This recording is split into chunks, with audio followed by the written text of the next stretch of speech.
Après des années de spéculation, Renaud, la légende de la musique française, se livre enfin sur sa lutte continue contre la dépendance, éclairant les difficultés personnelles qui ont façonné à la fois sa vie et sa musique iconique. Des relations tumultueuses aux secrets de famille, le parcours de Renaud n'a pas été facile. Dans cette vidéo, nous plongeons profondément dans son monde privé, explorant les défis qui ont défini sa carrière et les expériences brutes et émotionnelles qui continuent d'influencer son art. La lutte contre le démon de la dépendance. Renaud, le célèbre chanteur français, a mené une longue bataille contre la dépendance, notamment à l'alcool et au tabac, qui ont affecté de manière significative sa vie personnelle et professionnelle. Ces problèmes de dépendance ne font pas seulement partie de son histoire personnelle, mais sont également profondément liés à sa musique et à son image publique.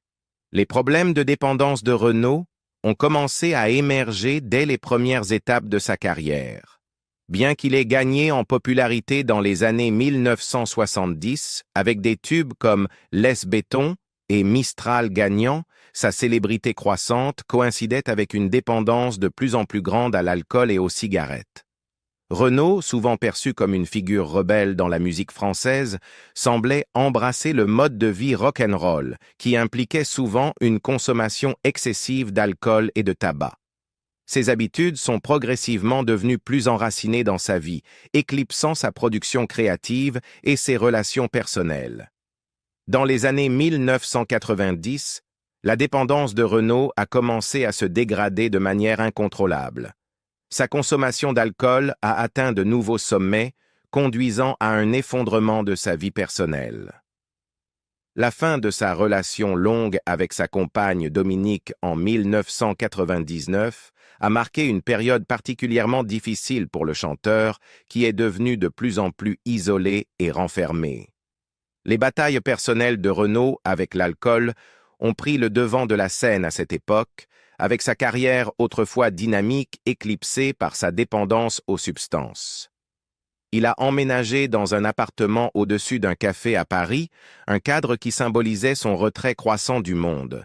Tout au long des années 2000 et 2010, la relation de Renaud avec l'alcool et les cigarettes est devenue un sujet récurrent de discussion. Il a suivi plusieurs programmes de réhabilitation, cherchant à confronter sa dépendance.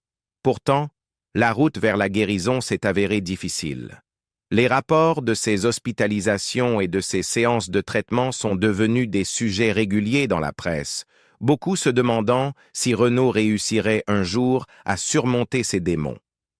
En 2016, Renaud a publié un message sur ses réseaux sociaux pour parler de ses progrès dans la lutte contre sa dépendance.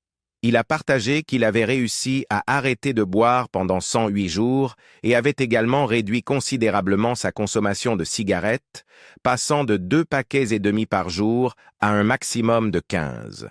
Bien qu'il ait été optimiste quant à sa réhabilitation, cette victoire a été de courte durée, car il continuait à lutter contre sa dépendance à l'alcool. La dépendance de Renaud est également devenue un sujet émotionnel et artistique dans son travail. Sa musique a commencé à refléter les luttes intérieures auxquelles il faisait face, avec des paroles explorant souvent des thèmes d'isolement, de désespoir et de comportements autodestructeurs. Dans des interviews, il a parlé ouvertement de la manière dont ses problèmes avec l'alcool étaient profondément liés à des sentiments de solitude et à une incapacité à faire face aux changements de sa vie. Il expliquait que boire lui procurait un soulagement temporaire de sa douleur émotionnelle, disant « Je bois parce que je ne suis pas bien avec moi-même, avec ma peau. J'ai des psychoses, des angoisses, un sentiment de nostalgie pour mon enfance. Et ça s'aggrave avec tous ces amis qui meurent autour de moi.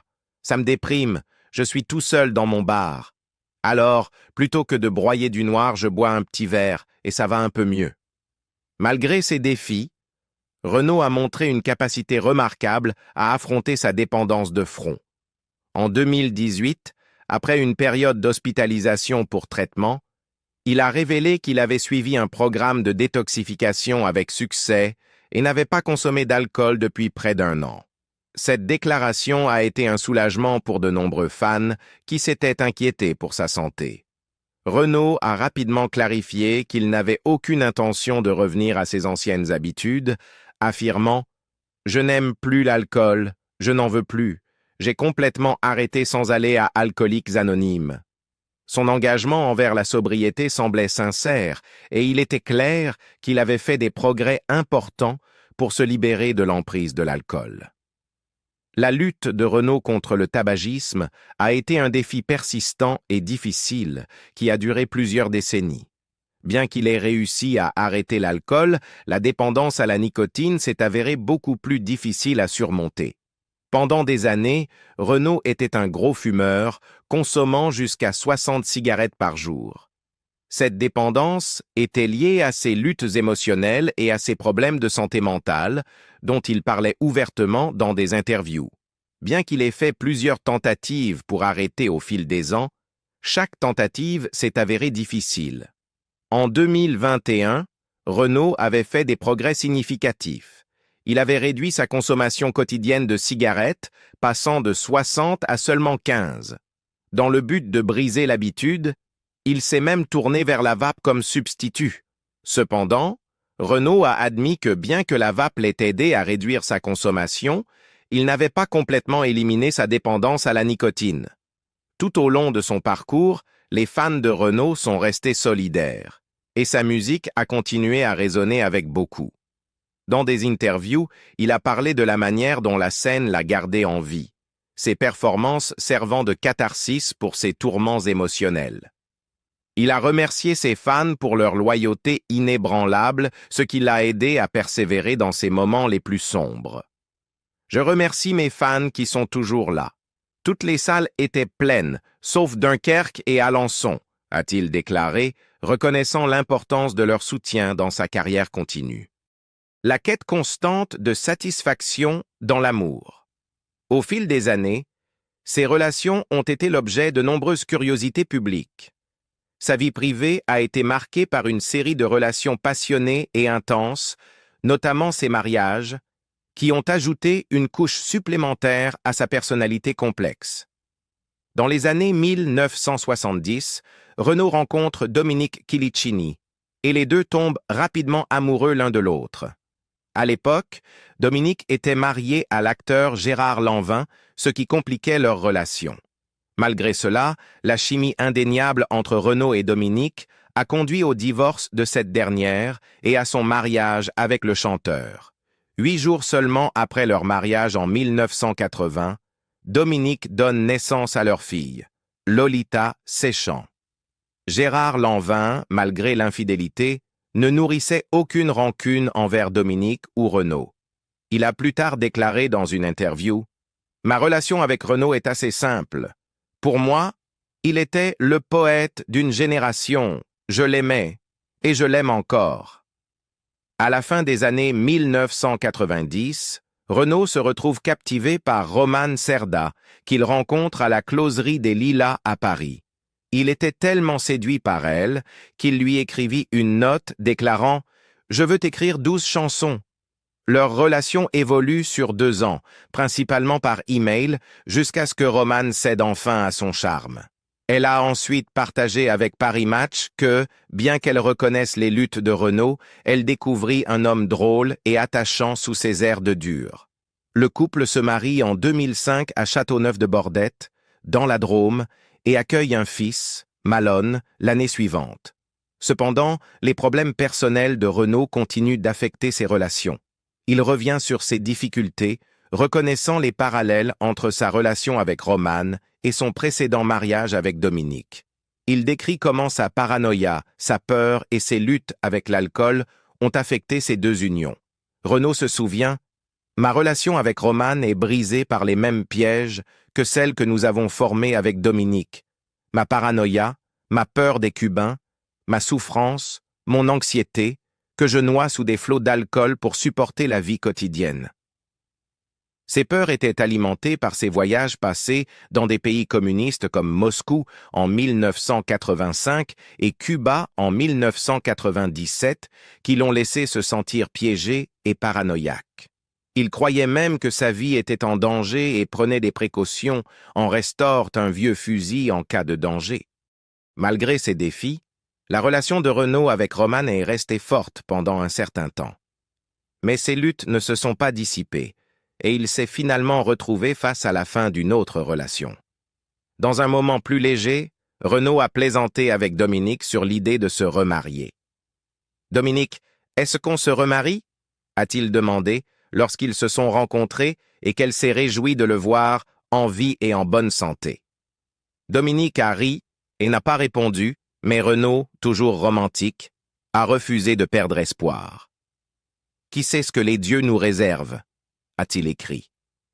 Finalement, Renaud a annoncé ses projets pour un nouvel album, un disque pour enfants, qui devait être publié à l'automne 2017, marquant un autre début dans son parcours musical.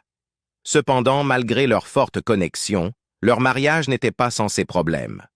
Romane Cerda a ouvertement parlé de leur relation difficile, reconnaissant que les crises de paranoïa de Renaud ont finalement conduit à leur séparation en 2011. Elle a raconté comment Renaud était convaincu qu'il était surveillé par les soviétiques, décrivant ce que cela faisait de vivre avec 2 enfants, un qui nécessitait des soins constants et l'autre, son mari de 55 ans, qui était tout aussi exigeant. Pour le bien de leur fils et de son propre bien-être, Romane a compris que le divorce était inévitable. Malgré cela, le couple a réussi à maintenir une relation amicale après leur séparation. Romane a également révélé qu'elle avait été humiliée par Renaud pendant leur mariage, car il lui faisait souvent porter ses frustrations, surtout durant ses luttes contre l'alcool. Cela a été un chapitre douloureux de sa vie, mais elle est restée attachée à lui pendant longtemps après leur séparation. Cependant, en 2023, Renaud a répondu publiquement aux accusations faites par Romane dans une interview concernant des questions financières après leur divorce. Il a fermement réfuté toute accusation de sous-paiement pour la pension alimentaire des enfants et a affirmé qu'il avait contribué généreusement au-delà du montant convenu. Malgré ses défis personnels, la quête de Renaud pour l'amour ne s'est pas arrêtée avec Romane. En fait, en 2022, il a confié dans une interview « Je suis tombé amoureux juste la semaine dernière, bien que la femme en question préférait qu'ils restent amis. Cependant, la vie de Renaud a pris un autre tournant lorsqu'il a rencontré Christine, surnommée affectueusement Cerise, en raison de ses boucles d'oreilles en forme de cerise. Renaud a révélé que leur relation avait commencé 6 ans auparavant sur un plateau de télévision, mais ce n'est qu'en 2022 qu'ils se sont véritablement connectés. Il a décrit Cerise comme une présence transformative dans sa vie, disant « Son arrivée a tout changé. Je suis fou amoureux d'elle. » En 2023, Renaud a partagé avec enthousiasme ses projets de mariage avec Cerise, révélant qu'il se préparait à se marier en mai 2024. Cela marque le 3e mariage de Renaud, après ses unions avec Dominique Kilicini et Romane Cerda. Le couple vit désormais à Nantes, où ils ont acheté une maison ensemble à 30 Moult. Cette nouvelle phase de la vie de Renaud, apparemment remplie de bonheur et de stabilité, reflète également sa croissance personnelle. Il avait même arrêté de fumer, quelque chose avec laquelle il avait lutté pendant de nombreuses années. La vie familiale de Renaud a été complexe, et sa relation avec ses enfants fait partie intégrante de son récit personnel. Il a 2 enfants, sa fille Lolita, née en 1980, et son fils Malone. Lolita, qui a suivi son propre chemin créatif, a construit une carrière réussie en tant qu'artiste, écrivant des livres pour enfants et créant des bandes dessinées. Au-delà de ses activités artistiques, elle est également mère d'une fille nommée Héloïse, qu'elle a eue avec le chanteur Renan Luce. Renaud, qui a toujours été protecteur envers sa famille, a parlé avec affection de sa fille, bien que leur relation ait parfois été affectée par ses luttes. Cependant, la relation de Renaud avec son fils, Malone, a été plus compliquée. Dans son autobiographie Comme un enfant perdu, Renaud revient ouvertement sur les défis qu'il a rencontrés en tant que père. il a exprimé de profonds regrets de ne pas avoir été aussi présent pour Malone qu'il l'aurait souhaité, reconnaissant comment ses batailles personnelles avec l'addiction et les problèmes de santé mentale ont interféré avec sa capacité à s'engager pleinement dans la vie de ses enfants. Cette réflexion honnête montre la vulnérabilité de Renaud, qui admet avoir été un père distant par moments. Lolita, malgré sa propre carrière et sa vie personnelle, reste une part importante du monde de Renaud. Cependant, elle est quelque peu distante lorsqu'il s'agit de ses relations amoureuses, en particulier de son mariage récent avec Cerise. Elle a exprimé son indifférence face à la fascination du public pour la vie amoureuse de son père, déclarant sur Instagram « Si l'un se marie, l'autre peut ne pas s'en soucier », signalant son détachement vis-à-vis de l'obsession médiatique pour les affaires personnelles de Renaud. Bien que la famille de Renaud ait toujours été importante pour lui, la complexité de ses relations, en particulier avec ses enfants, continue de façonner son parcours personnel et elles ont souvent été une source de réflexion dans sa musique. Les vérités cachées de la famille de Renaud. Dans son autobiographie de 2016, Comme un enfant perdu, le musicien a révélé un secret de famille dévastateur qui a profondément marqué son enfance. Malgré une carrière remplie de succès, la vie personnelle de Renaud a été une série de révélations complexes, dont un secret sur sa famille qu'il a découvert à l'âge de 12 ans. Né dans ce qu'il considérait initialement comme une famille heureuse, la vie de Renaud a pris un tournant dramatique lorsque son frère Thierry a révélé que leur sœur aînée, Christine, n'était pas leur sœur entière, mais plutôt une demi-sœur. « Je vivais dans une famille heureuse, dont les secrets m'étaient longtemps inconnus », écrit Renaud dans son autobiographie. Un matin, mon frère Thierry a annoncé que notre sœur aînée Christine n'était pas la fille de notre mère, qu'en réalité, c'était notre demi-sœur. À cet instant, la perception de Renaud de sa famille a été bouleversée à jamais. Il se souvient d'avoir été frappé par la question « Quoi? Notre père avait connu et aimé une autre femme avant notre mère ?» Cette révélation a conduit Renaud sur un chemin pour découvrir plus sur le passé de son père. Il a appris que son père avait été marié une première fois, au début des années 1930, à une femme nommée Renée Vincent.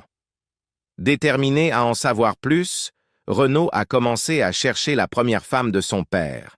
Mais ses efforts ont vite été contrecarrés lorsque sa mère, Solange, lui a appris que Renée était décédée tragiquement en 1944 lors d'un bombardement en Normandie, juste après le débarquement en D-Day. Heureusement, la fille de Renée, Christine, avait survécu et avait été recueillie par le père de Renaud. L'exploration du passé familial de Renaud ne s'est pas arrêtée là. Quelques années plus tard, il a fait un pèlerinage pour visiter les tombes de la première famille de son père pour découvrir une autre vérité douloureuse. Une seconde sœur, Catherine, était morte jeune, d'une maladie infantile, le 10 février 1939. La découverte de ses proches perdus n'a pas seulement été un choc profond pour Renaud, mais a également ajouté des couches supplémentaires à sa compréhension de son propre passé, compliquant encore l'image de la famille heureuse qu'il avait autrefois connue.